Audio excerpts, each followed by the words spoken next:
Welcome to Subramani.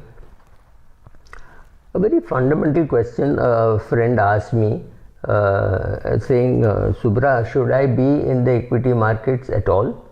And I have some money to invest. Should I invest now or should I wait for the presidential elections to be over? This brought me to a very simple question. So I said, the fact that you're asking me this question at this age of 57 means you have never invested in the equity market. So she said, no, I have never invested in the equity market. So I said, look, then you should not be investing in equity markets now unless you are investing very small amounts of money. Like for example, if you have 50 lakhs of rupees lying in the savings bank account, I wouldn't say put 50 lakhs into equity. I would say still put only 5,000 or 10,000 per month into equity.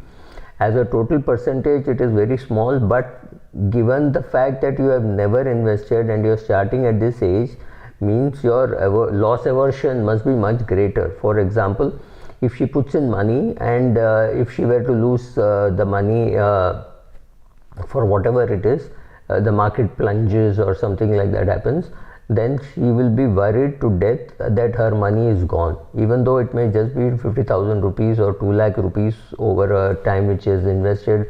If that 2 lakh becomes 1 lakh 30 or 1 lakh 40, and she will be worried, she will call me and that kind of a thing. So I did not have any clue about her total corpus. So I just thought I'll do this video and tell her, because this is what I told her. I said, look, I am normally wired little differently, because every book you read tells you that we are more we have loss aversion. That is, we can afford to miss out a gain, but we will not like to take losses.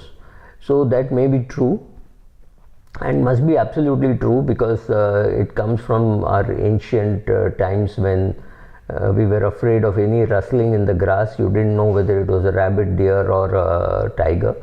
And a deer could also create enough harm for you that you didn't know how to handle the horns of a deer.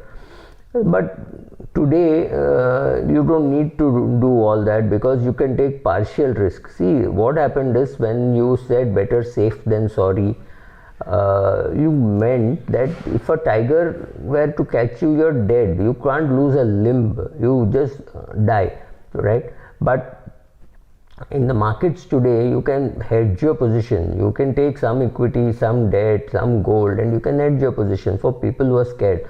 For people like me, I am more worried about the opportunity that I would have missed. For example, Reliance is a good example to give, because nobody can accuse anybody of rigging the Reliance price. So if you had bought Reliance at 2,300, would it have worried you at 1,800, saying, oh my God, now what happens? So much of my money is lost. Actually, I wouldn't be. I have a position in Reliance, so let me warn you. And I may actually be a buyer at 1,800, but then I would have been a buyer even at 2,300. Maybe I'm doing an SIP in Reliance of 50 shares a month or 100 shares a month, right?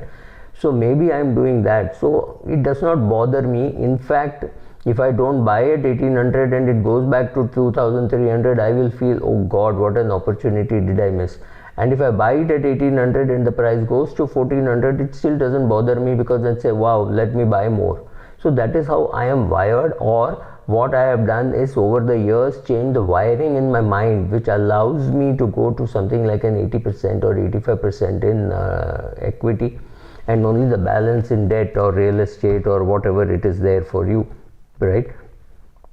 So if you are wired to, look at it this way, over the next 20-30 years, assuming that India does well and my optimism bias removed, I think 77% of the time the markets will be up and 23% of the times the market will be down. Should I be worried about the 23% or worry about missing out on the 77%? For me, missing out on that 77% seems far bigger a worry than the 23% for which I need to be prepared. I know one thing, that when I invest, I need to be prepared for COVID-like market reactions, and that should not worry me. That is far more important. So it's training of the mind.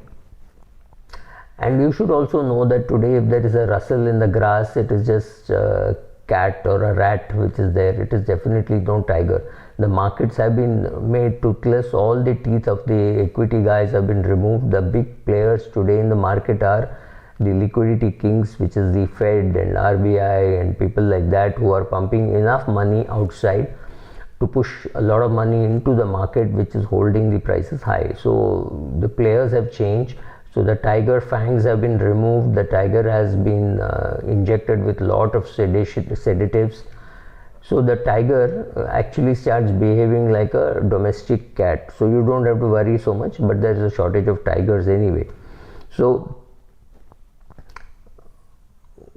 is there something else that I should tell you? Well, since you have never invested in equities, and if you do invest in equities and you lose your sleep over it because somebody came and told you you put 25 lakhs into equities, that would be a disaster for you. Not because the markets will go down. In fact, I am convinced that the market will go up over your lifetime. You don't have to worry about that. But the question is, if I tell you that this is a good time to invest and the market plunges another 10-15%, there is a coronavirus bigger breakout in Europe, more people are killed, and India goes in for more lockdowns, believe me, we can't afford it.